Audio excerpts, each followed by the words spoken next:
ピオン王座についた男であります。やっぱりこういうことですよね。見事なカウンター落ち着け行かれるよりもそれだったらつまり左をもらうからヒットですよ。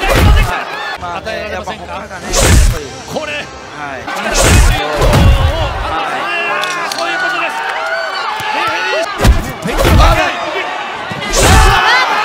ちょっと開くっすね。ちょっと開くっすよね。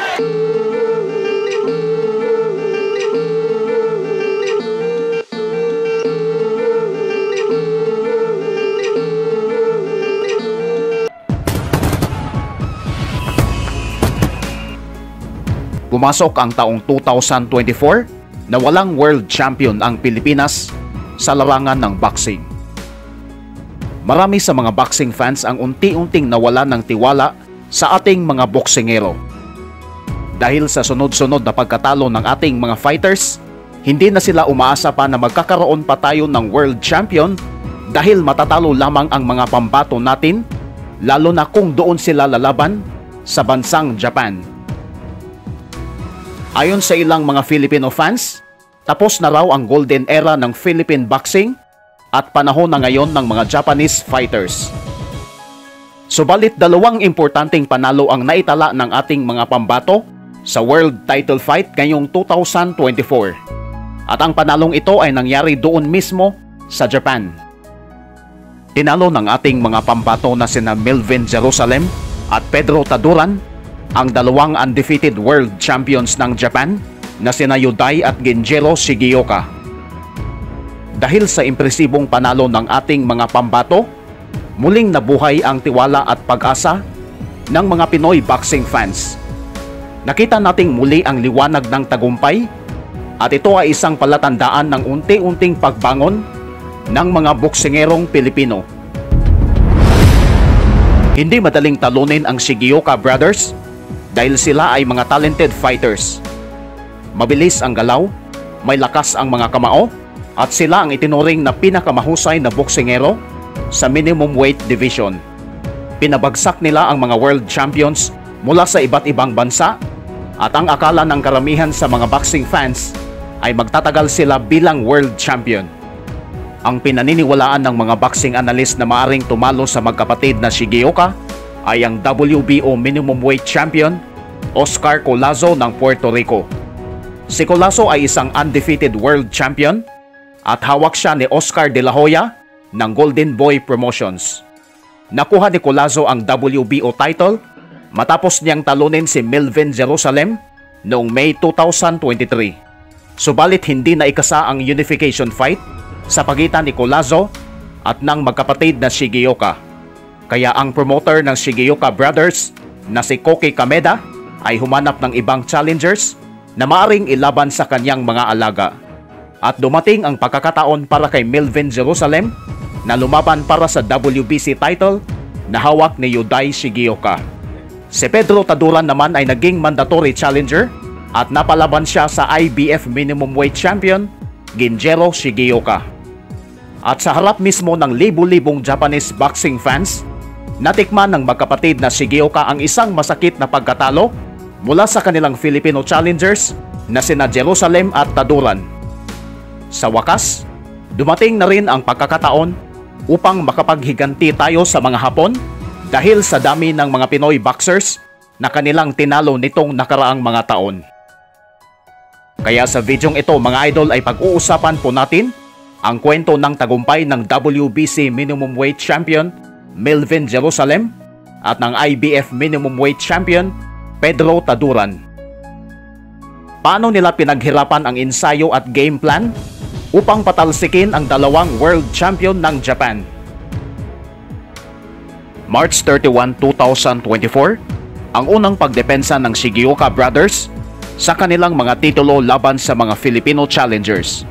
Sa araw na ito ay nakatakdang idepensa ni Genjiro Shigeoka ang kanyang IBF minimum weight title laban sa late replacement na si Jake Amparo.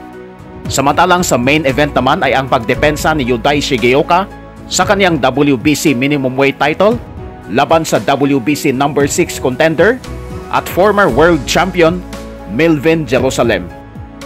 2 rounds lamang ang kinailangan ni Genjiro Shigeoka upang talunin si Jake Amparo.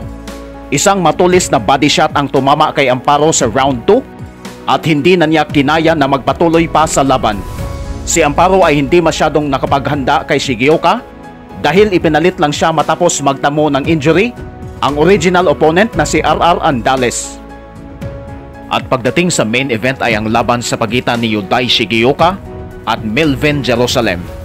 Liyamado sa laban si Shigeoka dahil mas marami na siyang tinalo na world champions.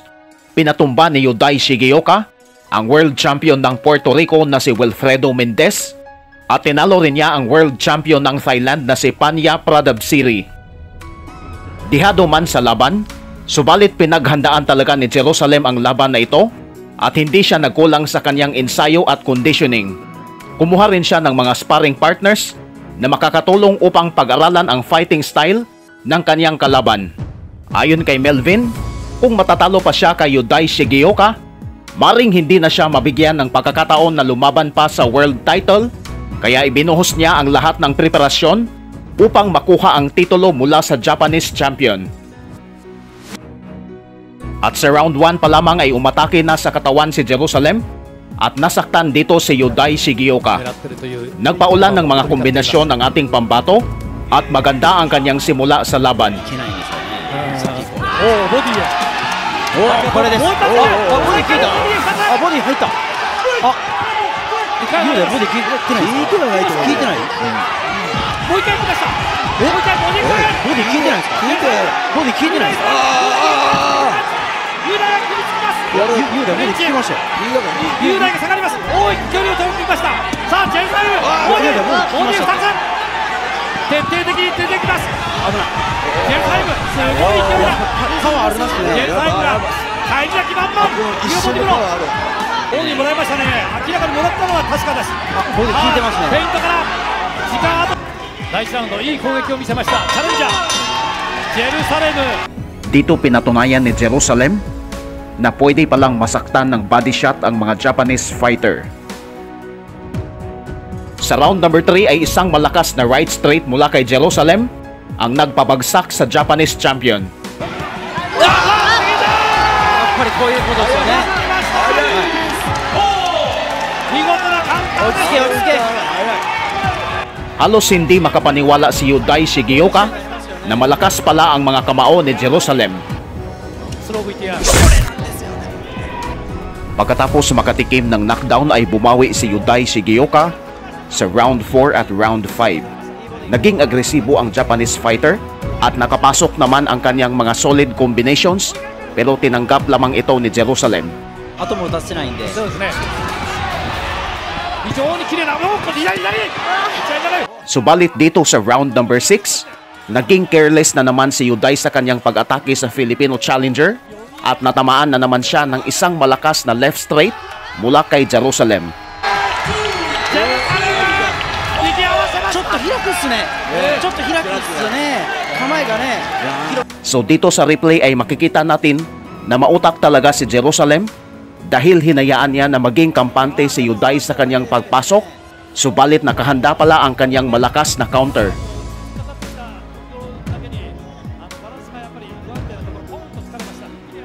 Sa second half ng laban ay sinubukan ni Yudai Shigeoka na makabawi laban kay Jerusalem. Sa pagbitaw ni Jerusalem ng kanyang pamatay na right straight, may inihandang counter punches si Yudai Shigeoka. At dahil nanggigil na si Shigeoka, nakipagsabayan siya kay Jerusalem at nakatama naman siya ng solid sa ating pambato.ち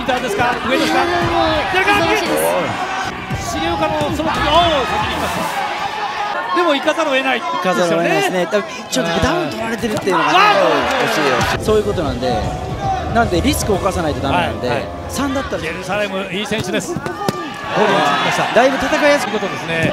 ナイス。ないだろうという挑戦者。 Sa round 10 ay maraming mga solid combinations na binitawan si Shigeoka at ang iilan dito ay tumama kay Jerusalem.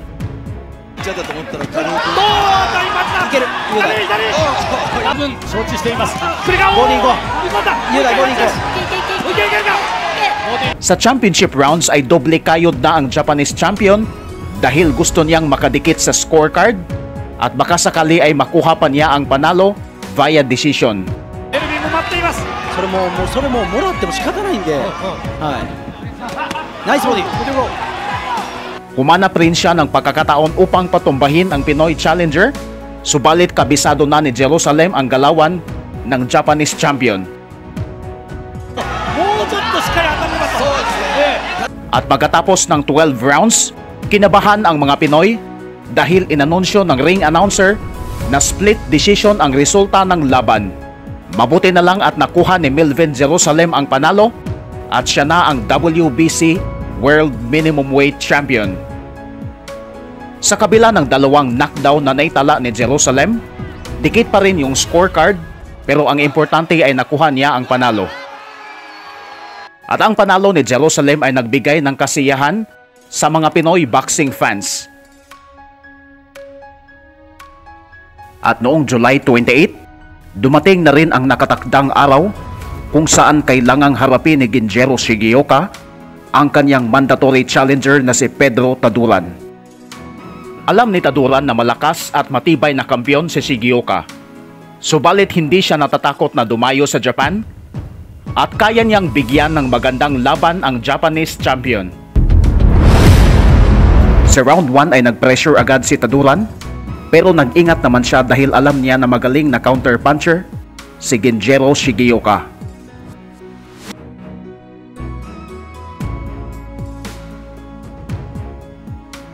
Sa round 2 ay pumasok ang isang malakas na 1-2 combination ni Pedro Taduran. Unti-unting nakapasok ang mga suntok ni Taduran at naramdaman na ni Shigeoka ang lakas ng ating pambato. 払い気味になってきています。あっちもそうなんですね。重岡銀次郎も当ててはいるんですけれども、銀次郎ボディ入れていこう。久しぶりのサウスポー対決ということで、ちょっとやりにくくやっぱ伝わってないんですよね。なってきました。なるほどね。 Patuloy ang pag-atake ni Taduran at tinatarget niya ang kanang mata ni Shigeoka. もうチームももう押せ押せなんで。山田さん、ちょっと声振っておりますが、これまでこういう試合がなかっただけに、そうですね。 Kaya nangangamba na ang mga Japanese boxing fans dahil namamagana yung right eye ni Shigeoka. At sa round 4 ay isang matulis na left straight ang tumama sa mukha ni Shigeoka at nayanig ang Japanese champion. これ、 はい。 強烈。 Gumanti naman si Shigeoka ng kanyang mga solid combinations at napaatras si Taduran.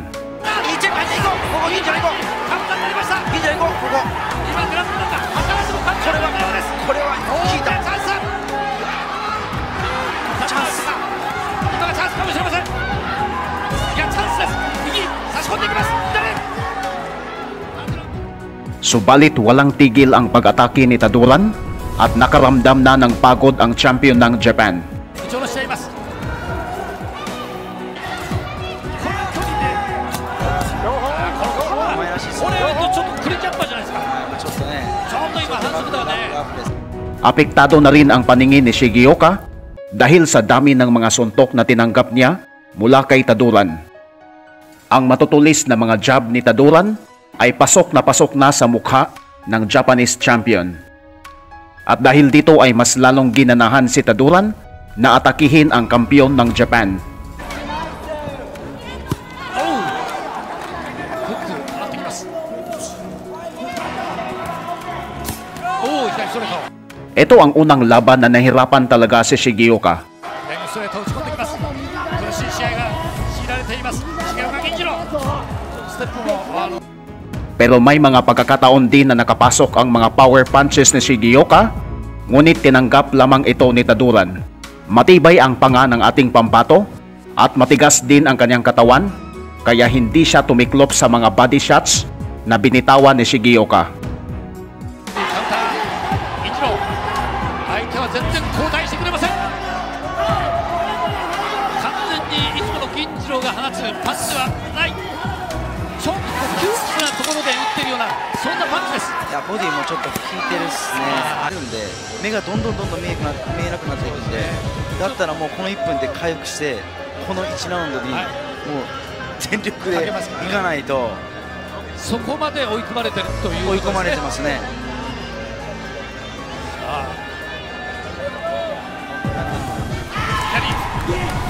しがね、やっぱりいつものように入れれてないんで。そうですね。左ストレート、いいパンチだ。田村勝負にしましたね。これ田村打ち落としに来ました。よくかわしました金次郎。左ストレートをこすった。今度はボディ、田村に連打連します。止められるぞ金次郎。もらいました。ワンツー。あのシーンするとね、時間でやってんのかなと。左かぶった田村。金次郎超えます。At sa round 9 ay tinigil na ng referee ang laban dahil bugbog sarado na ang pambato ng Japan. でもいいんじゃないですか。それじゃないですか。要するに押さえつけて殴ってはいけないということです。パーカット、これは作ります。これはもらってはいないんですけれども、これも抑えてはいます。かわしてはいますけれども、このラウンドはちょっと危ないところです。抜けていきました。ナイスストレート。タンドラ、止まったか。金次郎。まだ打てます。まだ打てます。金次郎。ステップして懸命に自分の最後の力のパンチ、これをどっかに入れようとしています。しまいます。も